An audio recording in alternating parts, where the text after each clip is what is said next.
मैं तुम्हारा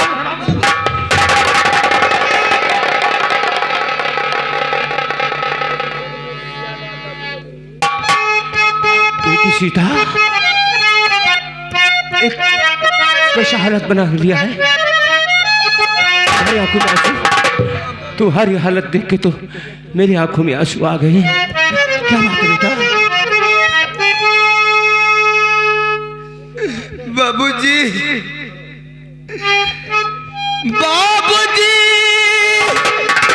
किस नरक में दिया डाल है, ताना सुन सुन के जिए मेरा भर रहा। दहेज क्या खातिर मारते सब यही है।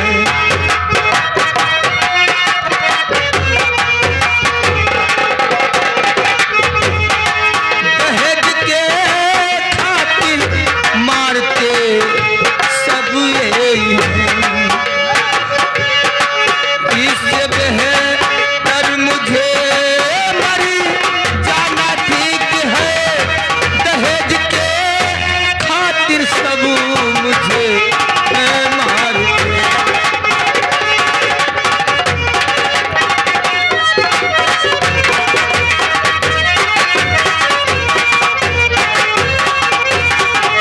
बाबूजी, दहेज के लिए मेरे सास और मेरे ससुर और मेरे पति मुझे बेहोश मारते हैं।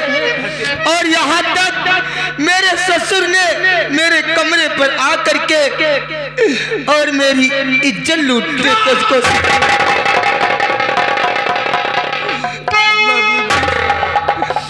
जितनी जल्दी हो सके मुझे ले चलो यहाँ से। बाबूजी मुझे ले चलो।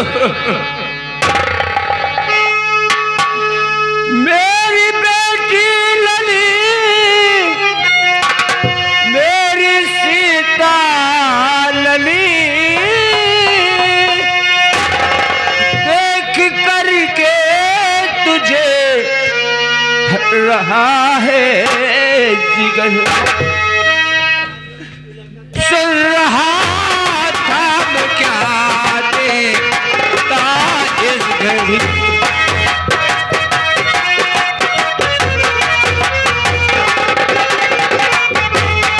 सुन रहा था मैं क्या देखता इस घड़ी। देख कर के तुझे हट रहा है जिगर। सुन रहा था मैं क्या देखता इस घड़ी।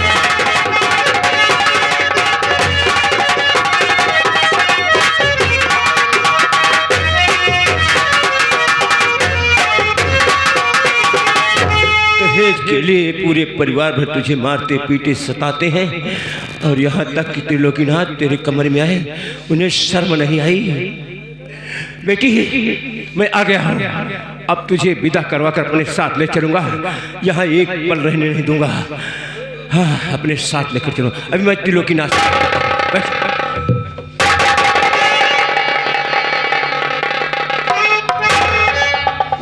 त्रिलोकीनाथ बहुत बढ़कर बातें कर रहे थे।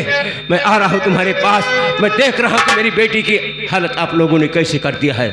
मैं आ रहा हूँ आपके पास।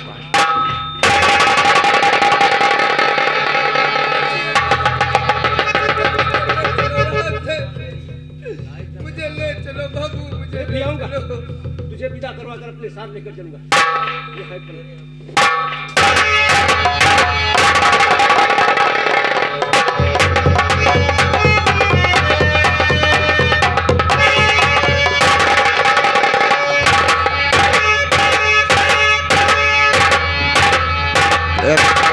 सुन लिया,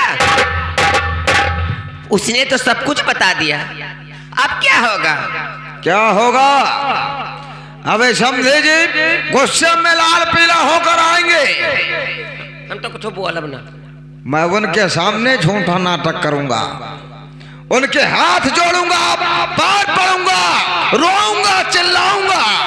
क्या क्या समझे जी, मुझे माफ कर दीजिए। लेकिन स्वामी नैहरे में अपने हम कौनो नाटक नहीं करा, कैसा का करबे? क्या करना है? कैसा करबे बताओ। अरे छोड़ो मम्मी, देखो ससुर जी कैसे आँखें निकाले हुए यार।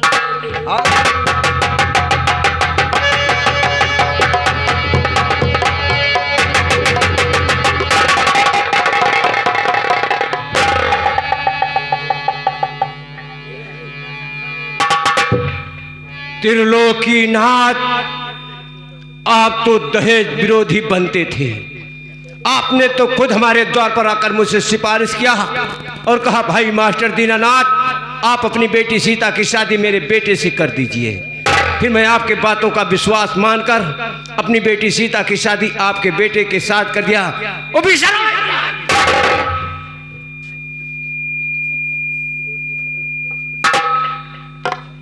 वह विदाई के समय चाल खेलकर चुनाव से मेरा नाम वापस करवा दिया। मुझे चुनाव के लिए कोई दुख नहीं हुआ, कोई गम नहीं हुआ। दुख तो इस बात का है कि आप लोग दहेज के लिए मेरी बेटी को मारते पीटते सताते हैं, और यहां तक कि आप शराब पीकर मेरी बेटी के कमरे में गए थे।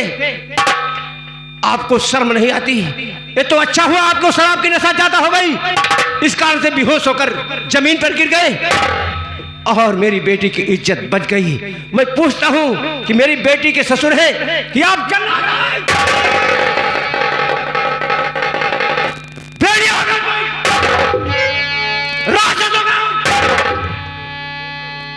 तुमसे तो अच्छा पशु है जो अपने और पराई को पहचानता है।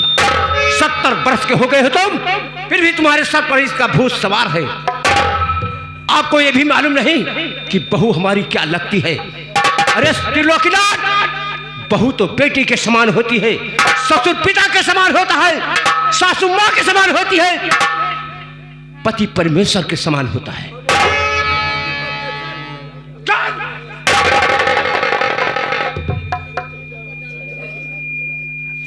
पूछो पूछो अपनी पत्नी बिच्छू रानी से, पूछो अपने बेटे बंडरहार से।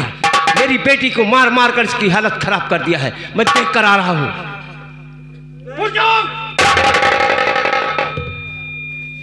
जो सोने चांदी के जेवर पहनकर, नई नई साड़ी पहनकर, गाड़ी में बैठकर शिमला की हवा खाती है ना, जेल की सलाखों के पीछे चक्की पीसेंगी चक्की।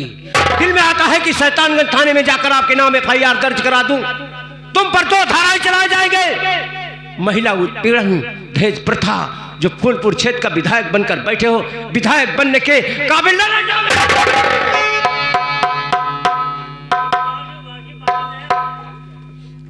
मेरी बेटी की विदाई कर दीजिए, मैं अपने साथ लेकर जाऊंगा। अरे तुम्हें तो चुल्लू भर पानी में डूबकर मर जाना चाहिए।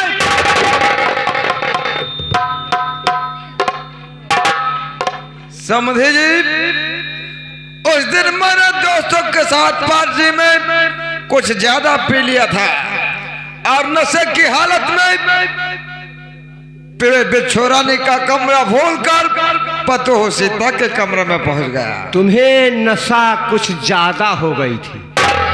अपनी पत्नी बिच्छू रानी का कमरा भूलकर बेटी जैसे बहू के कमरे में पहुंची उसकी अस्मत लूटने के लिए। अरे तुम्हारे आंखों में मोतियाबिंद हो गया था, कहीं कुएं में गिर जाते, मैं सुनता, मैं भी दुख मनाता, तेरे घर आता। अरे तुम्हें तो चुल्लू भर पानी में डूबकर मर जाना चाहिए। मेरी बेटी की विदाई कर दीजिए, मैं आपके हाथों में अपनी बेटी को बेचा नहीं हूं, मैं अपने साथ लेकर जाऊंगा। समझे जी, सबसे पहले मैं आप पे हाथ जोड़कर पांव पड़ता हूं, मुझे माफ कर दीजिए, ऐसी गलती दोबारा नहीं करूंगा।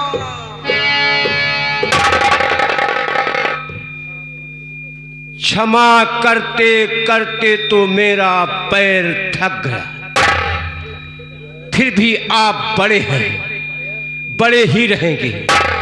मेरे पैर पड़कर और मुझे शर्मिंदा मत कीजिए। उठिए, मेरा पैर छोड़िए। अरे थोड़ी देर बहुत पड़ा रहने दीजिए, आपके चरणों में आनंद आ रहा है। उठिए, उठिए।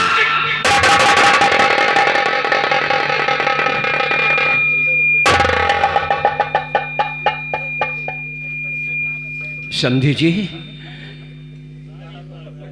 मैं हाथ जोड़कर विनती करता हूं, मेरी बेटी की विदाई कर दीजिए।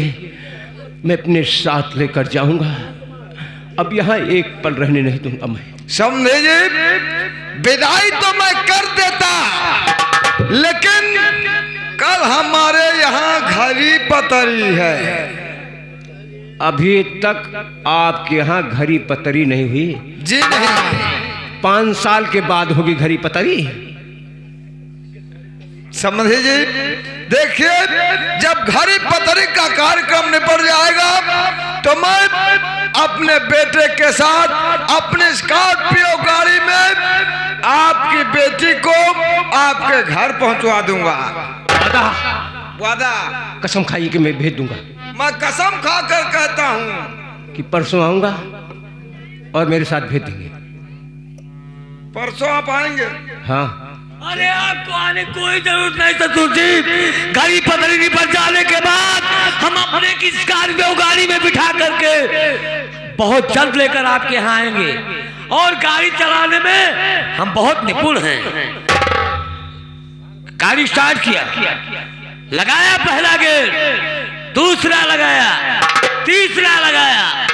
जब गाड़ी फुल रफ्तार में हो जाती है, 50, 60, 100, 150, 200, 250, जब एकदम एरोप्लेन के तरह चलती है तो गाड़ी से आवाज निकलती है, हरा हरा हरा हरा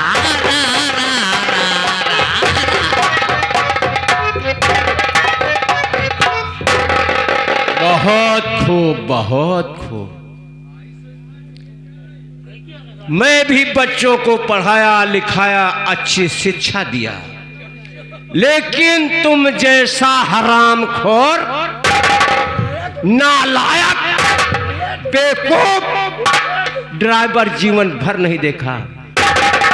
50, 80, 100, 150, 200, 250 के स्पीड में जो गाड़ी चलाते हैं वो कहीं खाई में गिर जाते हैं। गाड़ी का ना पता होता है ना ड्राइवर का। जिला अस्पताल में उसका पोस्टमार्टम होता है। समझी जी, ये तुम्हारा घर नहीं, ये तुम्हारा घर पूरा पागल खाना है, पूरा पागल खाना है। सबके सब एक समान है साली। मैं जा रहा हूं, परसों फिर आऊंगा, मेरी बेटी की विदाई कर देना। जय राम जी की। जय राम।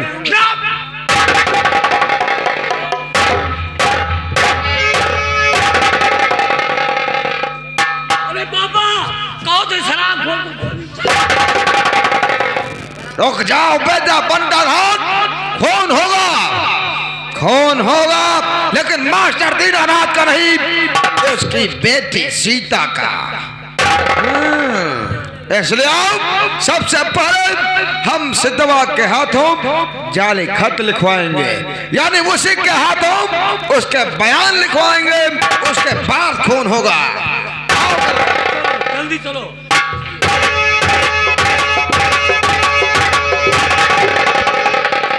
हेलो, हाँ संगीत प्रेमियों, कहानी पर ध्यान दीजिएगा।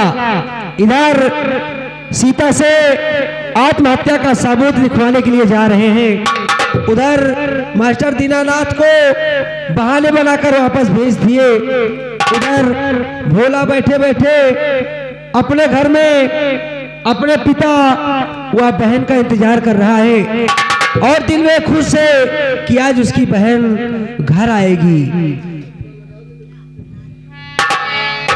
और किस्मत के खेल निराले मोर भैया, किस्मत के खेल निराले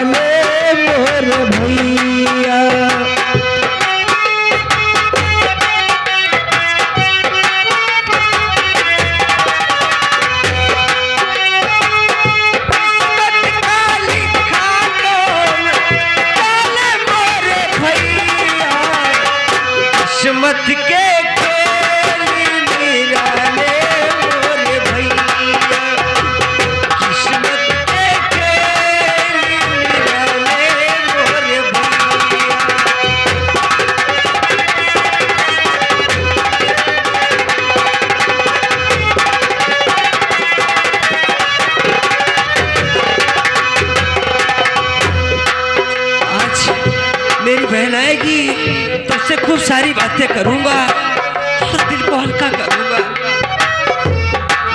के हाथ में दुनिया की डोर है, किस्मत के आगे चलता किसी का न जोर है।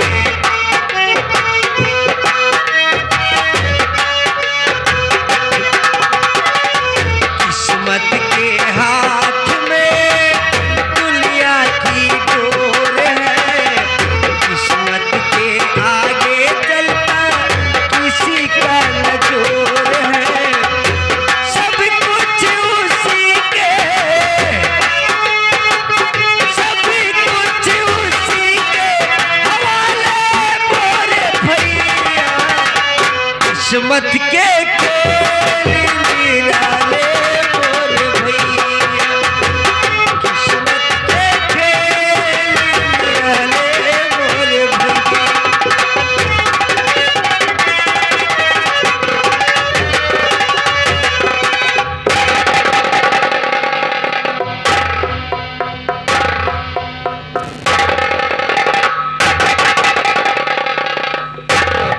पप्पू, मेरी बहन कहाँ है? बहन सीता।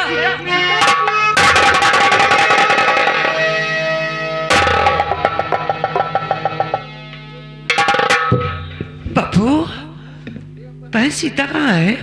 बेटा भोला, हाँ बापू। वैसे तो मैं बताना नहीं चाहता था, लेकिन बिना बताए रहा भी नहीं जाएगा। आखिर बात क्या है बापू? बेटी सीता की हालत ठीक नहीं है। दहेज के लिए उसके सास ससुर और पति जी बहुत सताते हैं, मारते हैं, पीटते हैं। यहाँ तक कि उनके ससुर जी शराब पीकर बेटी सीता के कमरे में गए उसकी असमत लूटने के लिए। नहीं बापू, और उन्हें शराब की नशा ज्यादा हो गई, इस कारण से बेहोश होकर जमीन पर गिर गए और बेटी सीता की इज्जत बच गई। बापू, मैं तो आपको पहले ही मना करता रहा बापू कि मेरी बहन इस घर में खुश नहीं रहेगी बापू, लेकिन आप भी तो नहीं माने। बेटी की सुख चैन के लिए बड़े घर में शादी कर दी। आज देखा बापू क्या अंजाम निकला। लेकिन ऐसी बात है बापू, तो आप मेरे साथ चलिए। तुम अकेले नहीं जाओगे? नहीं बापू, वो अच्छे आदमी नहीं है। नहीं बापू, मैं अपनी बहन को विदा कराने के लिए जाऊंगा। जाऊंगा बापू, जाऊंगा, जाऊंगा बापू। मुझे कोई नहीं रोक सकता।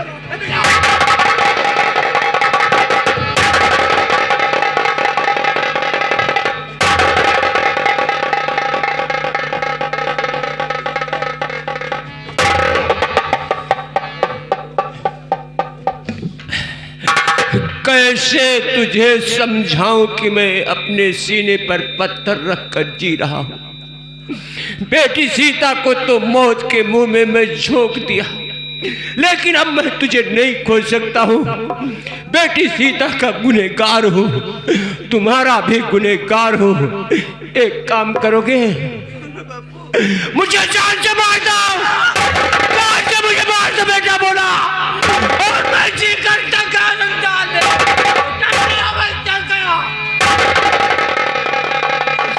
नहीं बापू, नहीं। अरे कोई बाप अपने बच्चों के लिए अनहित नहीं सोचता बापू। लेकिन आप चलिए, हम मेरे साथ चलिए बापू। मैं अपनी बहन को खुद विदा कराऊंगा। हाँ बापू, आइए।